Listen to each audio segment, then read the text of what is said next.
Hi, this is Jessica with Dining Traveler, and welcome to the Dining Traveler cooking series where we cook dishes from our favorite destinations at home.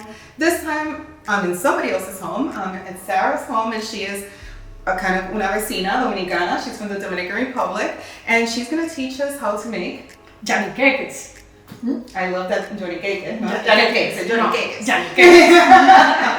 And this is a popular dish in the Dominican Republic. Yeah, this is a dish in the Dominican Republic. You traditionally find it at the beach, like next to the fried fish and fried everything else. Then you have the Yaniqueques or the long play or everything. They have it there at the beach, and we'll try to make it today.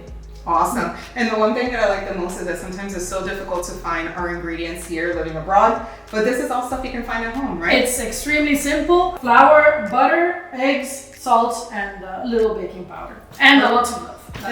Ese es el ingrediente más importante. El más importante. So let's get started. Vamos a meterle a nuestro. Yes. Yeah. Okay, let's start. I got the recipe from my mom. I tried to decipher it because, of course, a Dominican mom, a Latino mom, you get the quantities as un chin. Un poquito, un chin. Un poquito. A little bit. No, al 1%. Do you guys also use una lata como a measuring unit? Pero claro que sí. Una lata. Esto es polvo de hornear, baking powder, and a pinch of salt. I think that's a pinch of salt, according to my mom's recipe. Mix the eggs. Ese es el tipo de receta que dan tanta nostalgia que yo no me atrevo a hacerlo hasta que siempre le pido a mi mamá que lo haga. Sí. Pero hoy, porque Jessica es tan convincente, lo voy a hacer. Pero que tu mamá va a estar muy orgullosa de ti.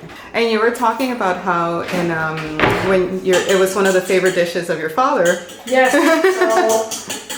So this is one of the favorite dishes of my father, and when he came home, he had the taste of the Yaniqueques in his mind. He just went to my mom and was like, Queriendo. That doesn't mean anything other than you make Yaniqueques. And my mom, because it's ingredients that you always have lying around, she did it right away. And I know this is a question you get a lot, is how did you end up in Belgium from all places? I get that question all the time, so. In Belgium, I ended up because of work. So I worked for the Embassy of the Dominican Republic here for a very long time. And I stayed because of love. Like we all do. Like we all do, yes, like we all do. And love gave me my family and my daughters, and also a love for this country and lots of nostalgia for Dominican food. Yes. Hola mami. Hola mami. Estoy haciendo los yaniqueques. ¿Cuánta mantequilla hay que ponerle? ¿Qué cantidad de harina estás haciendo? 1 libra, lo que tú me dijiste. 1 libra. Échale como 3/4 de barrita. Ok. ¿Y cuánto de polvo de hornear? Polvo de hornear, échale como para 1 libra, como 3 cucharaditas. 3 cucharaditas. Tú me habías dicho 1. No muy chiquitita. Perfecto. Puede ser hasta una de sopa. Okay, 1 de sopa. Okay. I just melted the butter. The amount of butter, as you heard, is like más o menos 3/4 de una barrita. You mix first the flour with the butter. That starts its process. Okay, now you have these crumbs, and because I sifted my flour, it's very soft. Now we're going to use the sift again, and we're going to add the water with the eggs that have been beaten. My mom insists every time that you need to use a sift so you don't have little bits of egg. You see, because even if you beat it, you always have little bits and pieces. So you're adding now a little bit more flour, so if it feels a little bit wet, you do that too. You add more flour. And as all good moms say, al ojo por ciento, this is my ojo por ciento. The secret is to find the right consistency for the amount of water that you're using, and always sifting the flour. So when you go to the Dominican Republic, to the beach, we used to go a lot to Boca Chica, and there you have like 20 places one next to the other that makes croquetas and yaniqueques and pescado frito. You didn't go to the beach if you didn't stop to have something. Yeah, of course. And what are your favorite beaches in the Dominican Republic? As the beach is closest to home is in Boca Chica, because that's where we got married. So that beach is really close to Santo Domingo. And but as an idyllic beach is Cabo Rojo. Oh, we have a Cabo Rojo too in Puerto Rico. Yeah, and this the sand is red. Oh. And it's just the waves are soft. It's beautiful. Every corner of the country has a little bit of heaven in it. In the south, you have Bahía de las Águilas, the north, Las Terrenas, and everybody knows Punta Cana and the beaches of Bávaro and La Romana. And what is it that you miss the most of because you've been now in Belgium for what? Like, I've known you now, I think, like 12 years. I've been here for a very long time, like almost 18 years. Wow.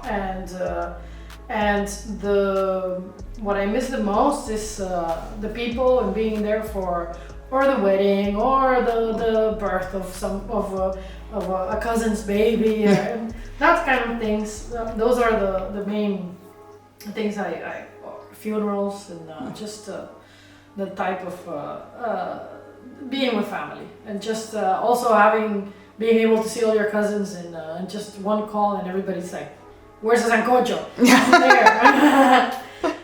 That's what I miss the most. Now we're done making the dough, and it needs to rest for about 30 minutes. This is where the magic happens. This is where the magic happens. Okay. ¿Puedes abrir, por favor? Ya. Ya. Good. ¿Tú quieres? Te veo la cara. ¿Eh?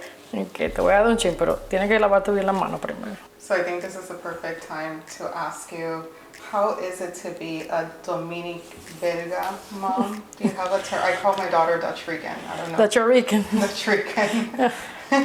Una Dominican.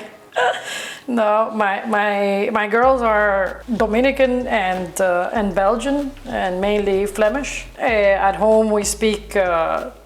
I speak Spanish, or I try to speak Spanish most of the time. With my school and everything, and my husband, he speaks in Dutch. As a expat mom, you always try to adapt your not adapt your principles, but try to transmit them in their own language and in the community where you live in. So, what's important things like family and being there for your friends and for your family and being together and playing, that's huge. And living in a multilingual country like Belgium, it's hard, right? Because you want to teach. I mean, I want to teach my daughter Spanish, but I'm concerned that she has to speak Dutch in school, and we're speaking English, and I don't want her to forget English either.